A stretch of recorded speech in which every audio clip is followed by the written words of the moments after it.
भागवत कथा अगर सबको सुना दी तो सब अमर हो जाएंगे। इसलिए ऐसा अमर कथा को केवल पार्वती सुने और अमरत्व को प्राप्त हो। इसलिए डंका बजाया भगवान शिव जी ने, डमरू का निनाद किया, सब भाग गए वहां से महाराज जीव जंतु। एक सुतरी थी, तोता की पत्नी, जिसको तोतनी बोलते, सुकनी, वह गर्भवती थी और भगवान शिव जी की डमरू की निनाद से वह उड़ ना सकी। उसी समय प्रसव पीड़ा हो रही थी।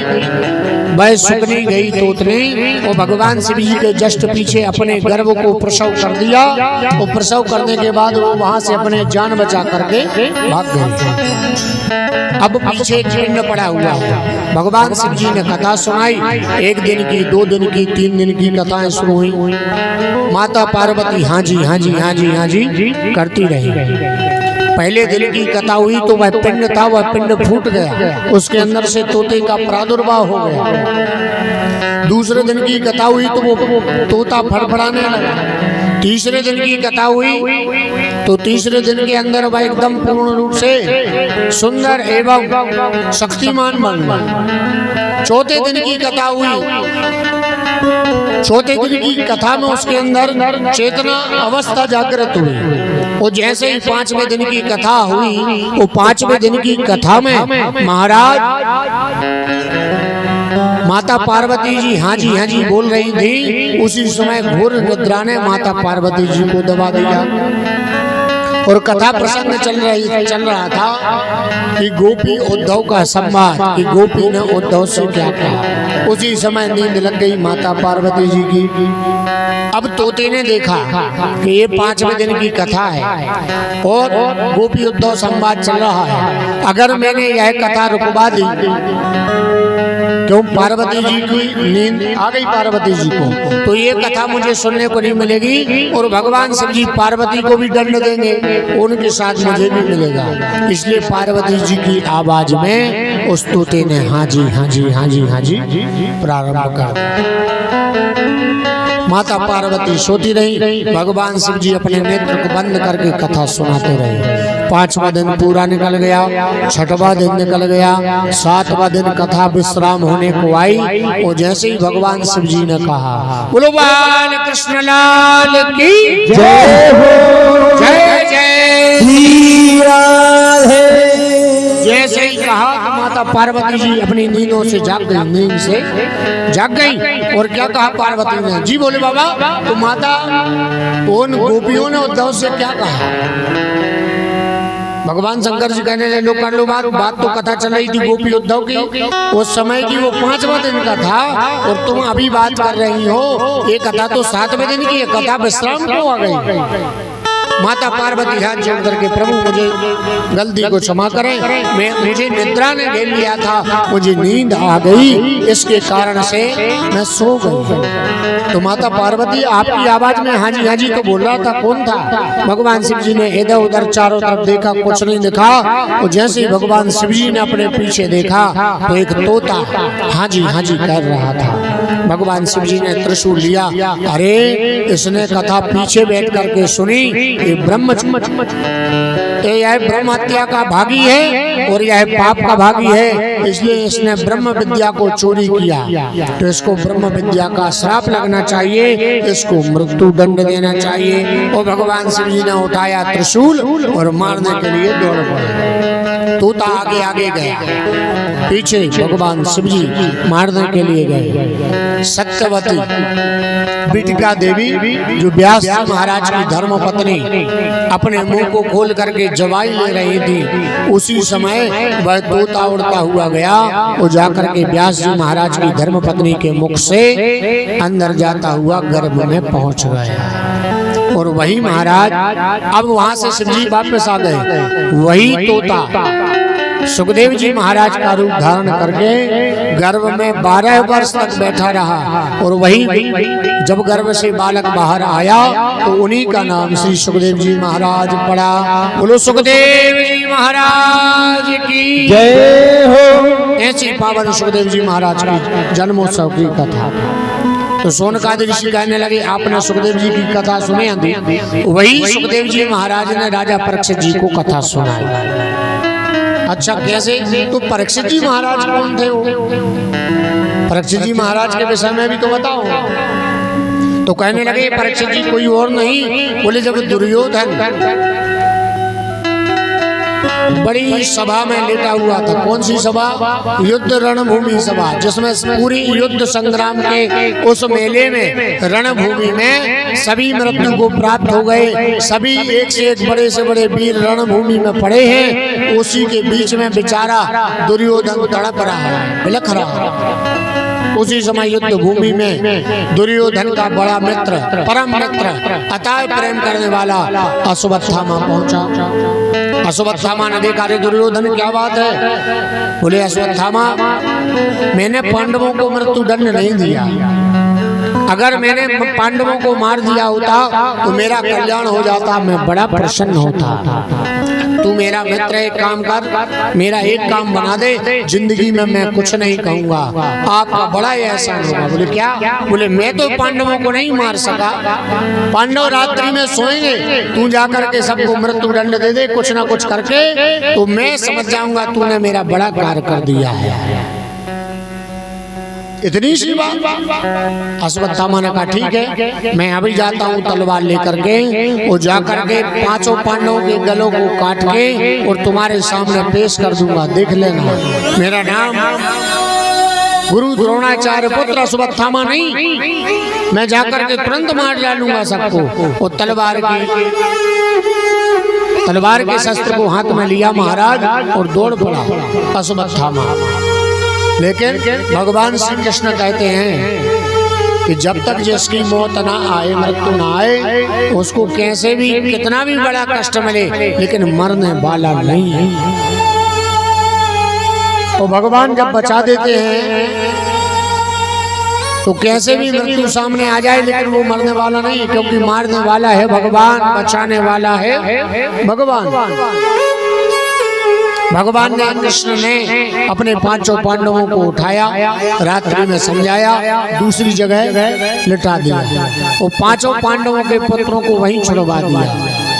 पांचों पांडवों के पुत्र लेटे हुए थे। अश्वत्थामा गया, अपनी तलवार की नोक से पांचों पांडवों के पुत्रों के गले को काट करके रात्रि में और सबके केश पकड़ के और दुर्योधन के सामने ले गया। ले दुर्योधन, देख मैंने आज तेरा कार्य कर दिया, मैं आपका बड़ा पुत्र हूँ, मैंने इन सबको मृत्यु दंड दिया।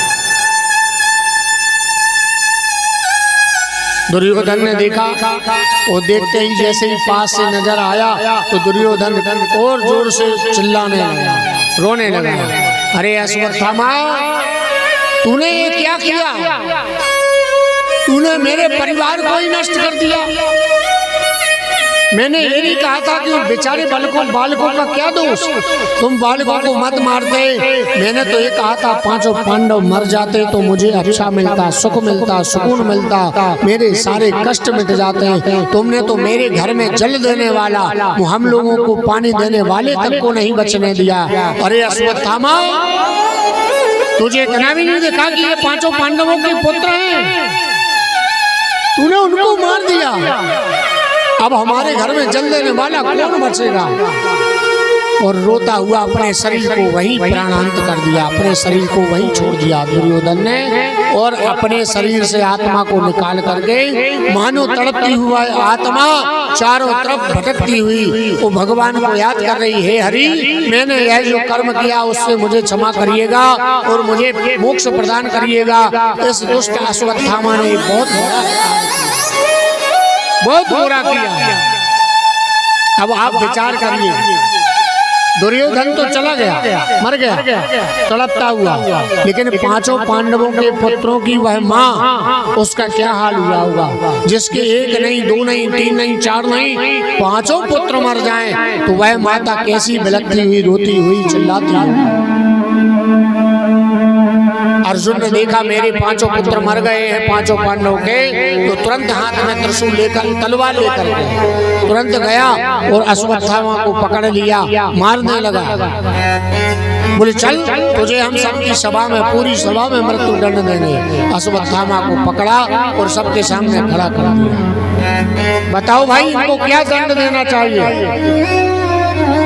इनको ऐसा क्या कार्य कराना चाहिए जिसके द्वारा इनको दंड मिले अश्वत्थामा को। तो नकुल कहने लगे, जय श्री राम, नकुल कहने लगे, बोले इस दुष्ट अश्वत्थामा को जमीन में गाड़ दो। सहदेव कहने लगे नहीं नहीं नहीं, इसके इतने टुकड़े करके इसको यमुना मैया में बहा दो। युधिष्ठिर कहने लगे नहीं, इसको ऐसा मत करो। बोले क्या किया जाए? बोले इसको राजदंड के अनुसार दंड दे दिया जाए। अर्जुन ने हाथ जोड़ करके भगवान श्री कृष्ण से कहा, कृष्ण भगवान बताइए, आप सबके बीच में खड़े, इसको क्या दंड देना चाहिए? कृष्ण भगवान कहने लगे, ना तो इसको मारो, और यह बालक का हत्यारा है सो मार भी दो, ना इसको मत मारो, इसको मत मारो, लेकिन ये बालक का हत्यारा है इसलिए इसको मार दो। दोनों बात कह दी।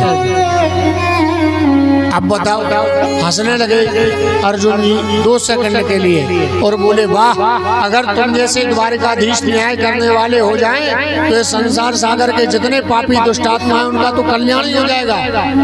तो भगवान श्री कृष्ण कितनी सुंदर बात कह रहे हैं और कहने लगे, ब्रह्म बंधु न हंतव्यं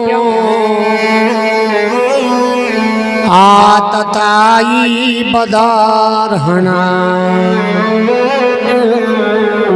अरे ये ब्राह्मण है, वो ब्राह्मण को मृत्यु दंड नहीं दिया जाता, ब्राह्मण को मारा नहीं जाता। ब्राह्मण को मारने से क्या होता है? बोले ब्राह्मण को मारने से भगवान रुष्ट हो जाते हैं और हमें ब्रह्म हत्या लग जाती है, जिसके द्वारा हमारा पतन हो जाता है और हम पूरे संसार से, परिवार से और घर द्वार से सबसे छूट जाते हैं, हमारी हानि होती है। और ब्राह्मण को तो अगर धोखे से पैर लग गया या ब्राह्मण के ऊपर उंगली उठा के बोल दिया अरे या ब्राह्मण से जोर से चिल्ला करके बोल दिया तो समझ लो वह ब्रह्म हत्या का भागी बन जाता है। उसने ब्राह्मण का अपमान कर दिया। और जिसने ब्राह्मण को सताया, जिसने ब्राह्मण के प्रति गलत शब्द कहे, जिसने ब्राह्मण के प्रति गलत शब्द कह के ब्राह्मण को सताया, ब्रह्म हत्या की, ब्राह्मण की हत्या की या ब्राह्मण की निंदा की, समझ लो उसको नरक को जाना सुनिश्चित है 100%। कितनी सुंदर बात है। ब्राह्मण पेट पताल गए, ब्राह्मण ने यदुवंश उजाड़े, ब्राह्मण शोक समुद्र लिए,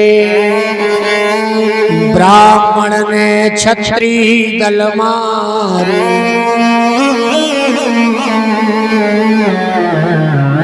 ब्राह्मण लात हनी हरि के हिय, ब्राह्मण 60,000 उजाड़े, ब्राह्मण से जिन बैर करो, ब्राह्मण से पनवेश्वर हा। ब्राह्मण ऐसे थोड़ी है, ब्राह्मण अलग से बनाई गई हुई एक वर्ण व्यवस्था है। ब्राह्मण को भगवान ब्रह्मा जी ने अपने मुखारविंद से किया। वो भगवान श्री राम जी भी कहते हैं, इन्हीं ब्राह्मण के चरण धूलि को पाकर के मैंने ही राजा राम का पद संभाला, राजा बना मैं, और रावण का भी अंत किया, बड़े बड़े राक्षसों का संहार किया, ब्राह्मण के आशीर्वाद से ही। बेप्र प्रसाद धरणी धरो, बेप्र प्रसाद धरणी धरो,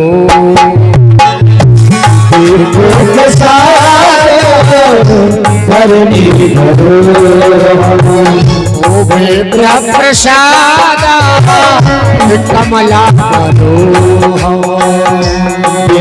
प्रसाद कमला प्रसाद धरणी धरो,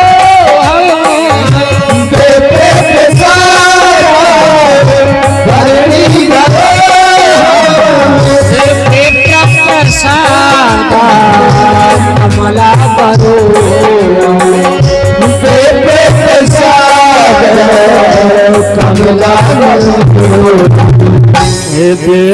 प्रसाद अजिता जी तो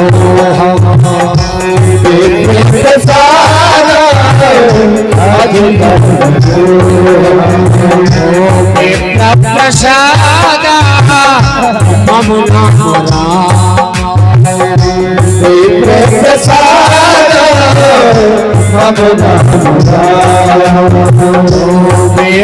प्रसाद ममना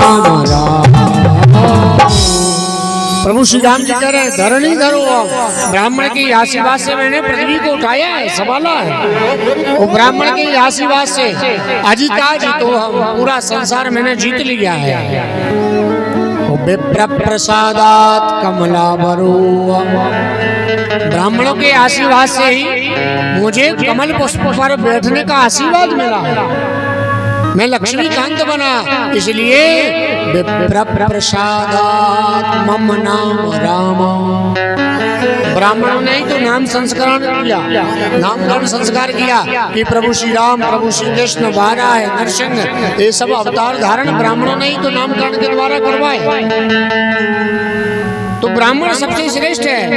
इसलिए हे अर्जुन, यह अश्वत्थामा ब्राह्मण है, इसलिए ब्राह्मण को मारो नहीं तो ब्रह्म हत्या लगेगी। लेकिन बोले बालकों का हत्यारा है, इसलिए आतताई बधारहणा। आतताई